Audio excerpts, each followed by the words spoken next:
Welcome! I'm Jade of Jaded Reader, and today I'm going to be going over my DraconAthon TBR. If you do not know what DraconAthon is, I will go ahead and leave a nifty link up to my announcement video because me and Soleil from Little Reader's Corner are going to be hosting a dragon or draconic creature based readathon all through the month of August, and I am so excited. This is our second year doing it, and again, all the information will be in that link. Go ahead, give that a watch, and then come back here. Or if you've been looking forward to this video, congratulations, here you are. Because I have the prompts in detail in that video, I'm going to be kind of rushing through. I'll give the reason why I chose which book for which prompt, but I won't be going into all the prompts. This should be a fairly short video, but it won't be if I keep rambling, so let's get started. The first book I'm going to be talking about is Blazewrath Games. This is our group book by Amparo Ortiz, and not only is this our group book, but I could stop the video right here because our group book covers all 5 of the dragon prompts for this readathon. We have dragon prompts and global prompts. While it doesn't cover the global prompts, as far as I know, there is a verse or piece of poetry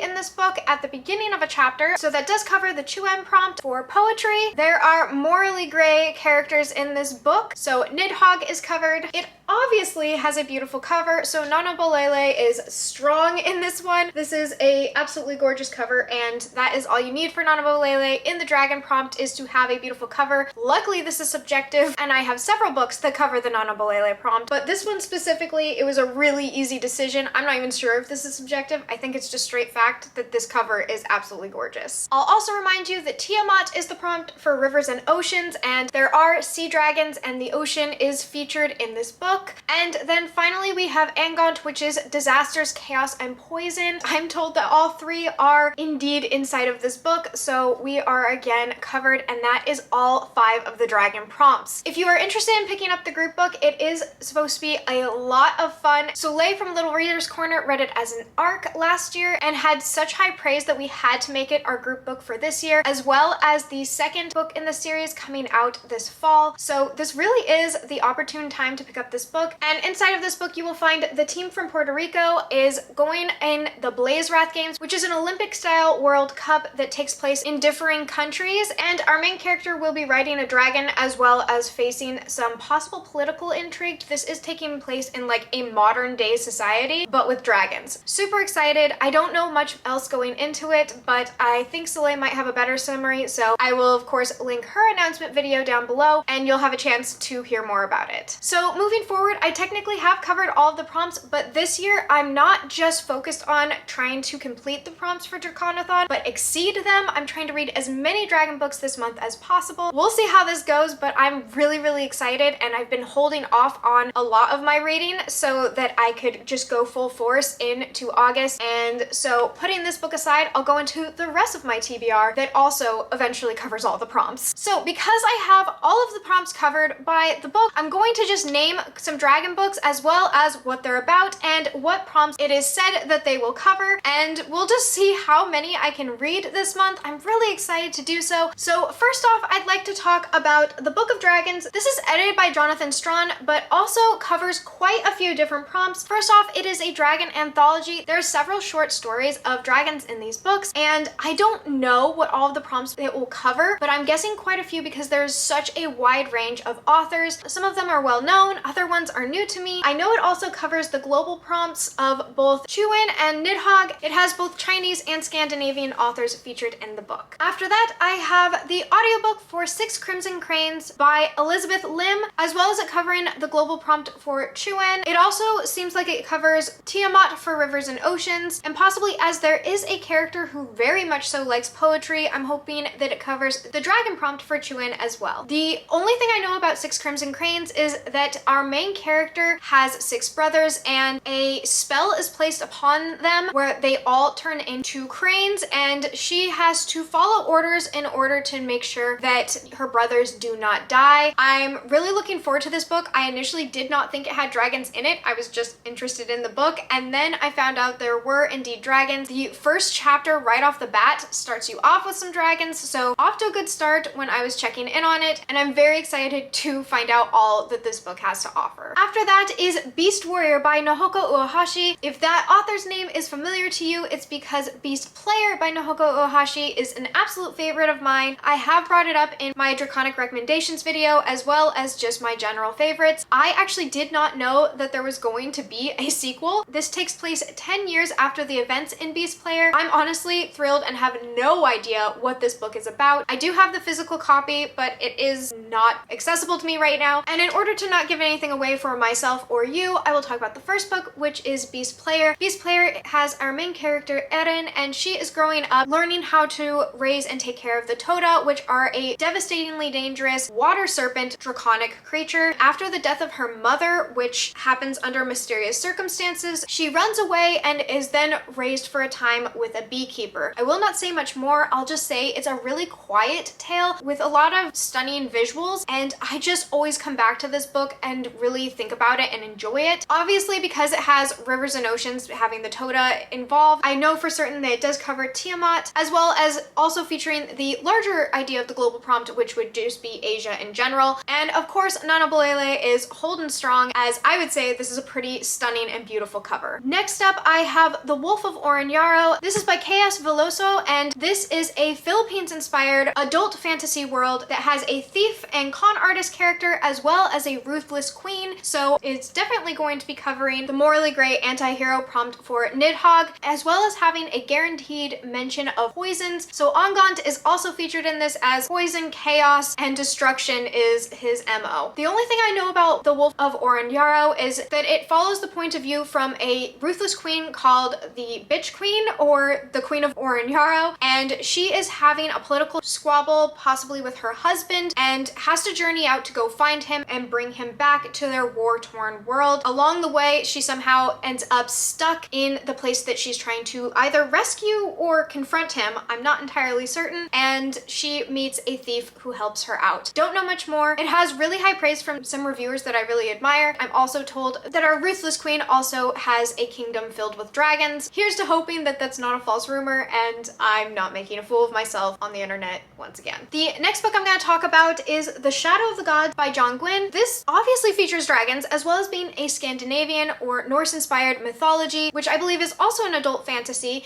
And the very short summary synopsis I am given is: a century has passed since the gods fought and drove themselves to extinction. Now only their bones remain, promising great power to those brave enough to seek them out. As whispers of war echo across the land, fate follows in the footsteps of three warriors, a huntress on a dangerous quest, a noblewoman pursuing battle fame, and a thrall seeking vengeance among the mercenaries known as the Bloodsworn. All three will shape the fate of the world as it once more falls under the shadow of the gods. I don't know really what's happening in this book. I am using it for the Nidhogg global prompt. These characters seem a little bit ruthless and possibly morally gray, but it's going to at least cover Nidhogg's global prompt, and I am hoping for several more. I might be able to toss this in with Tiamat, but as of right now, this is kind of a mystery book for me as far as what prompts it will cover. I just know at least it's the global prompt for Nidhogg. I'm also gonna just say it again, Nanabolele, in my opinion, is definitely covered with this prompt, as I think it's a visually stunning cover. This dragon is looking mean, but he's also pretty freaking gorgeous, and I just love a good dragon on the cover. Nanabolele is so covered, I don't even know what to do with her. After that, I have Nine of Swords. This is by Brooklyn Quintana, and I was actually contacted by this author to review her book, and when talking to her via email, I was like, wait, does this by chance have dragons? And when she told me yes, I was like, great, I'm on board. The back of this book definitely sold me, as well as it having dragons, so I will just read it from here. It will become obvious some of the prompts it covers. Welcome to the Moronsi Academy of Military Arts. As one of our students, we expect that you will fight till the end and win by all means necessary. Sounds morally gray to me. Now that you're here, there are a few things that you should be aware of. Firstly, be mindful of the water's edge. The mermaids are not always to be trusted,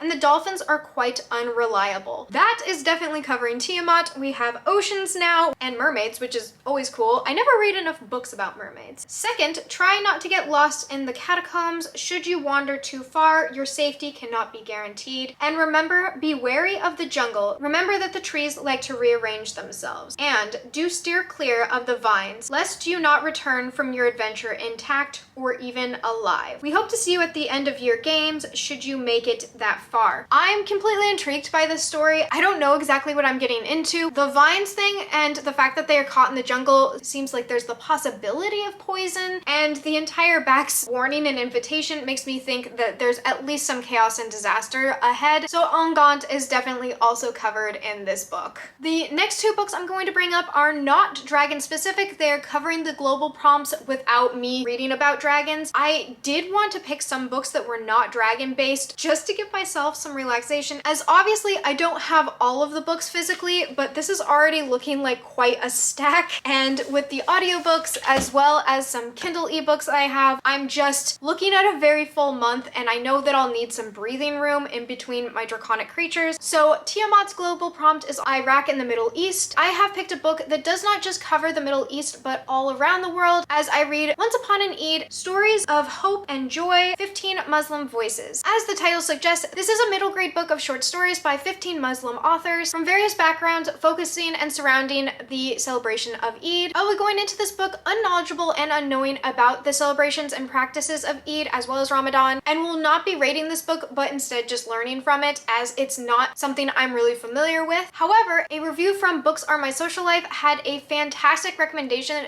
that I will link down below, and he does mention that it has quite a few light short stories as well as just covering a lot of different topics, and so I can read this in between the dragon books to kind of alleviate the intensity that is dragons, as well as learn something new, while still fulfilling the global prompts and honoring Tiamat, as several of these authors do cover that prompt. And finally, in covering the global prompt for Angont, I have some works from Alison Adele Hedgecote that I will be reading. I will be reading the poetry book streaming, and I am really looking forward to it, as well as delving into her other work. I did download it on Kindle, as that was the fastest and most available way for me to get it. Alison Adele Hedgecote, while being raised in America, does have a Huron Indigenous background, as well as being an Indigenous activist, and her poetry is said to be quite beautiful. Having a blurb by Joy Harjo saying, "These are songs of righteous anger and utter beauty." I also have a link down below to Indigenous Canadian authors specific to the Wyandot and Huron people. They are non-fiction books, and again, I'll have them linked down below. I'll see how far I can get in reading these books in between dragon books. No matter how much I love dragons, I will want a little bit of non-dragon activity, and I think that these books are great for not just taking a break, but also taking in new information, as admittedly I do like to learn. So that is it for my TBR, and using this time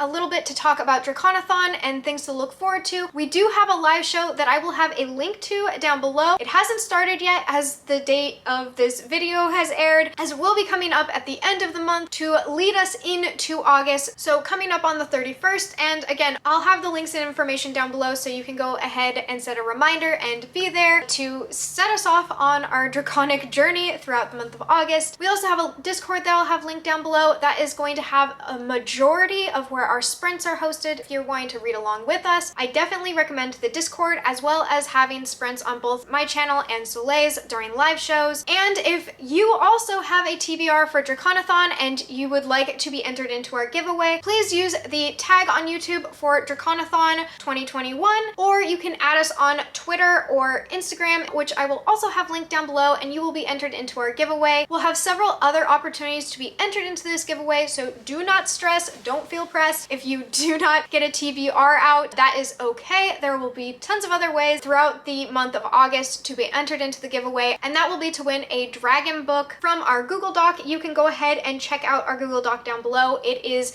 a crowdsourced Google Doc of dragon books, and you're more than welcome to add on if you do not see a book you would want in a giveaway on that list. And now that I'm completely out of breath, I'd like to say thank you so much for coming. I hope you joined DraconAthon, and regardless of if you do, I hope you're enjoying the sun or more stars wherever you are, and until next time, bye! This is a stupid thumbnail. Oh god. Not Blazewrath games. In the off chance I forgot anything, please check out Soleil's video. She probably had like a bullet point list, and I got nothing. I just have dragon excitement and joy, and that's it.